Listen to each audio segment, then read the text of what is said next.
and welcome to everyone who's here for this press conference. As Ruanka, I think, introduced the um, objectives, I just want to go through actually um, why we actually started this Women's Policy Action Network. Um, so it was really, I mean, there are many agencies and individuals working in this space, but we felt that it was necessary to bring everybody into sort of one platform so that we could amplify the voice of uh, all these different agencies in terms of advocating for change and change in terms of women's empowerment and women's engagement in the labor force. And to get any meaningful change, I mean, we also felt that there needs to be change in there needs to be some legislative change, but also, so as a result, we thought there needs to be some kind of bridge between civil society and the legislators, so that we actually uh, propose certain legislative changes and advocate for those in terms of in Parliament.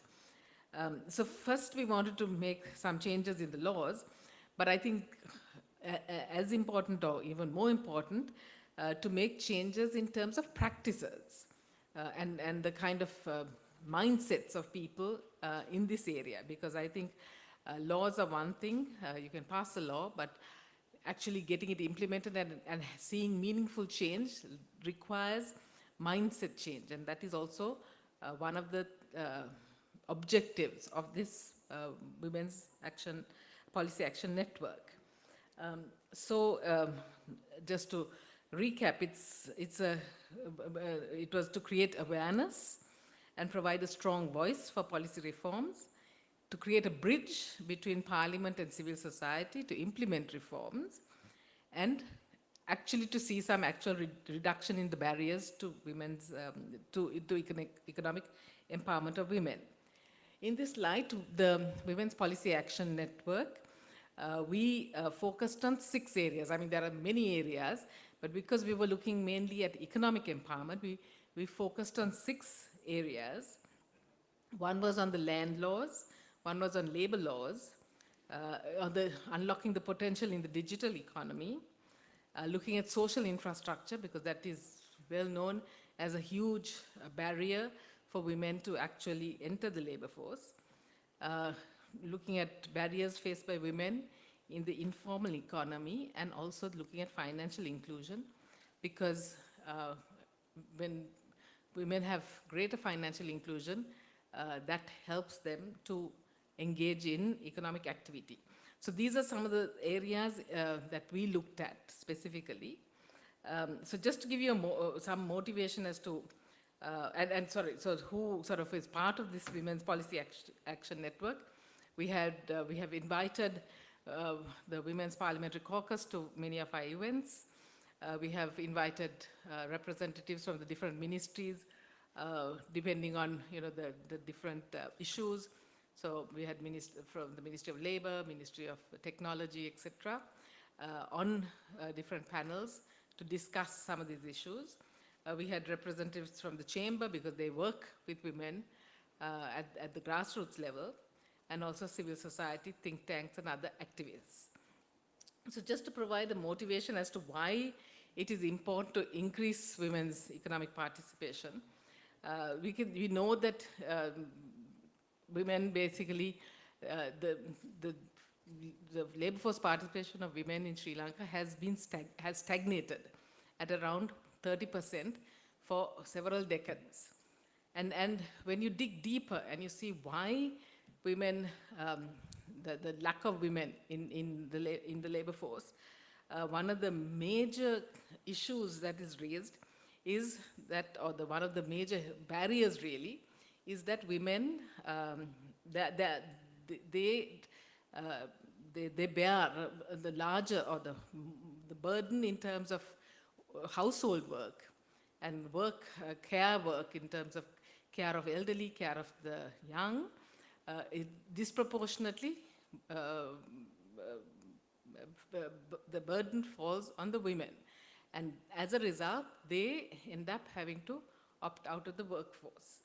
Uh, Whereas for men, if you look at why men, when they looked at why the reasons why men um, are out of the workforce, the main reason is really that they are engaged in studies, which is a very temporary thing because once they finish, then they enter the labor force.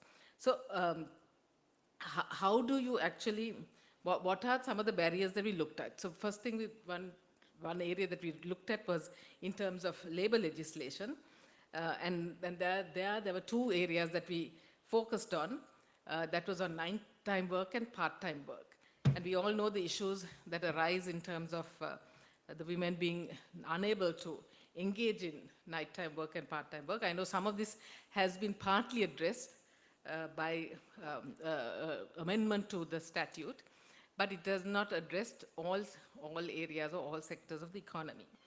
And of course, there are other barriers in terms of even if you have the legislation is in place, you also need safe and reliable transportation, which is not necessarily followed through on. So you might have your label, you might amend the legislation, but then you also have to have the corresponding infrastructure to enable women to really make use of this relaxation of the labor laws. The second one, of course, is in terms of in terms of part-time work, and there again, because many women, as I said, bear disproportionate burden in terms of household care and care for household work. Part-time work is something that can, that they are able to, they are more sort of amenable to part-time work, but unfortunately our labor laws are such that they don't favor or they kind of disincentivize employers from employing people on a part-time basis. So those are some of the things that we also looked at in terms of some recommendations in terms of amending the labor laws to be able to enable more part-time work. Then the other area we looked at was social infrastructure. And there, of course, the key area was in terms of childcare and elderly care. And that's where I spoke of earlier, because there's a huge lack of affordability and access to reliable and quality childcare, and also lack of monitoring of these childcare centers, whatever is set up. So there needs to be some intervention in these areas. And the second one, of course, which is now becoming increasingly a problem in Sri Lanka, is on elder care, because we have a rapidly aging population, and that is going to now become a huge issue for women again being able to go into the workforce. And then, of course, the parental leave.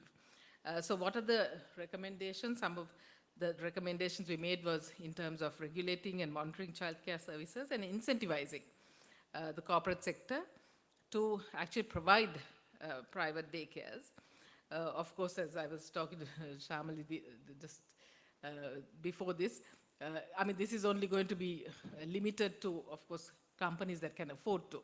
But there's a huge number of small and medium enterprises that cannot afford this kind of to set up their own daycare, which means that there needs to be some kind of system in which these daycares can be set up.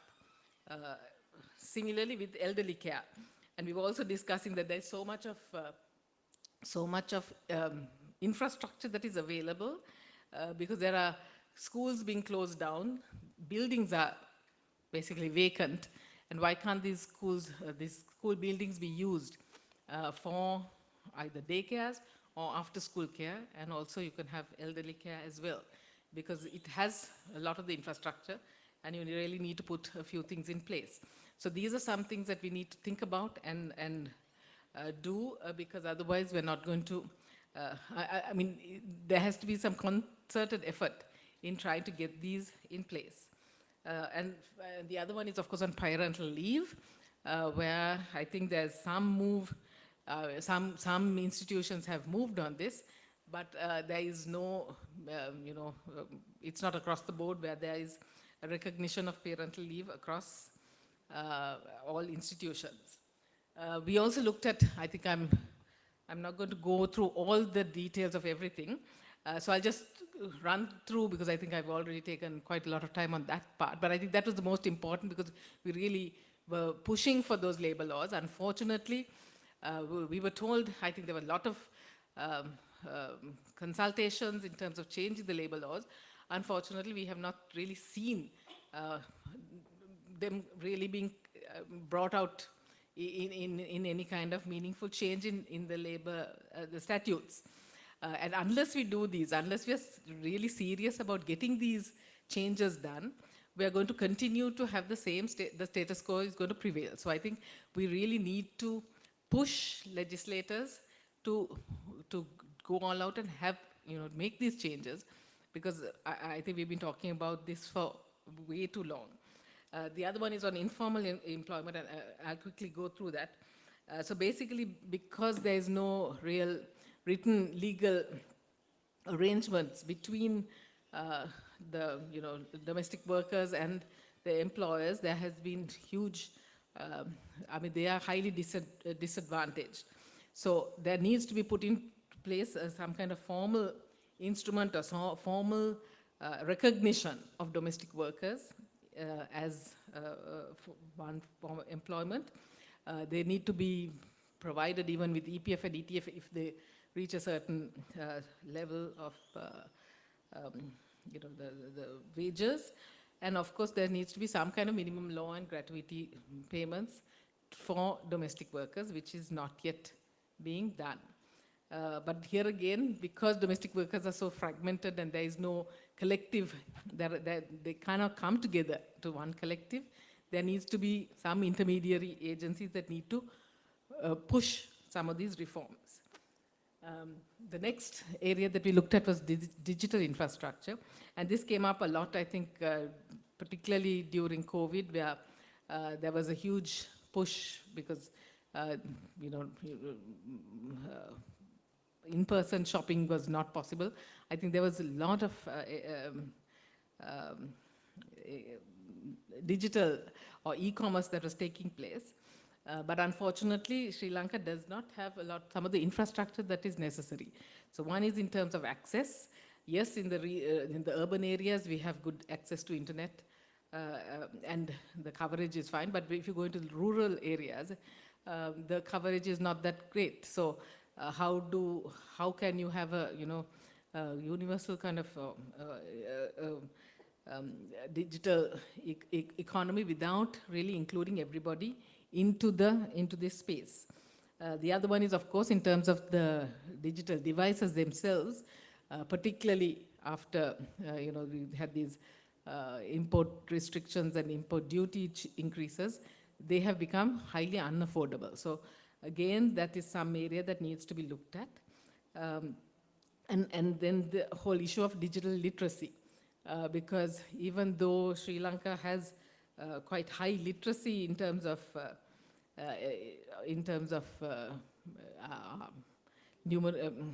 literacy in terms of writing and numeracy, our digital literacy is really poor. And that is something that has to be improved.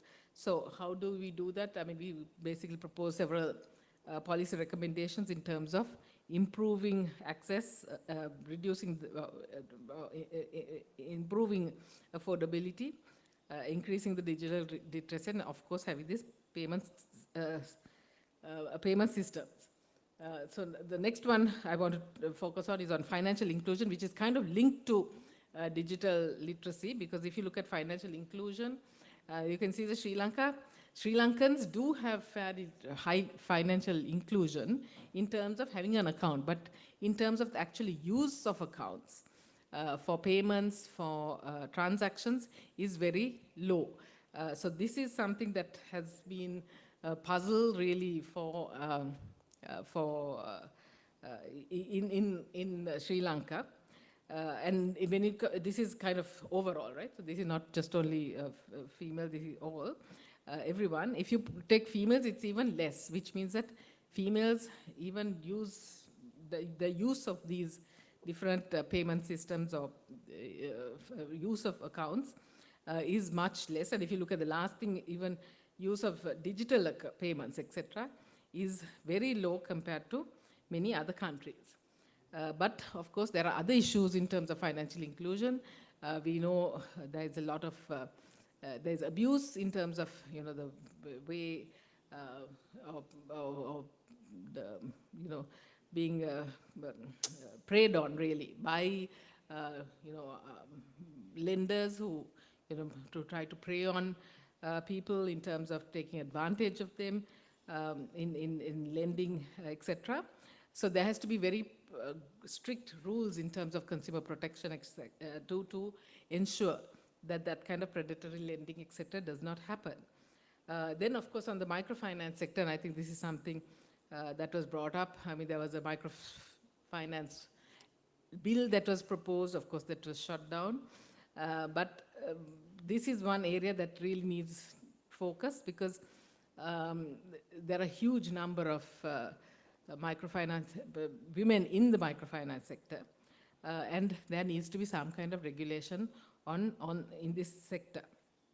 So I'm not going to, because I think I covered some of these things, I'm not going to go into that. And then finally, of course, in terms of land inheritance, and there, if you look at land ownership, I mean, women, anyway, private ownership of land is low, but when you look at the women's, how many women actually own lands, or the land ownership is even less. It's only about 16% of all privately owned land. So there again, of course, this is the old census. We don't know what the latest census findings will be. But here again, and that is because there are various issues in terms of the legislation, which preclude, or not really preclude, but which prevent or hinder women from owning land. And it's not only just the legislation itself, but it's also the practice. So it's even the land, the people who are in the land, the district secretaries, or in the district secretariats, or the Grama Nildari divisions, even the way they practice this is they favor the male, either the spouse or the male sibling over the female. So there are several recommendations that we have made. So I will stop there, and I think maybe we can have a discussion with, and maybe you can raise some questions on these, but these were some of the areas that we looked at. Thank you.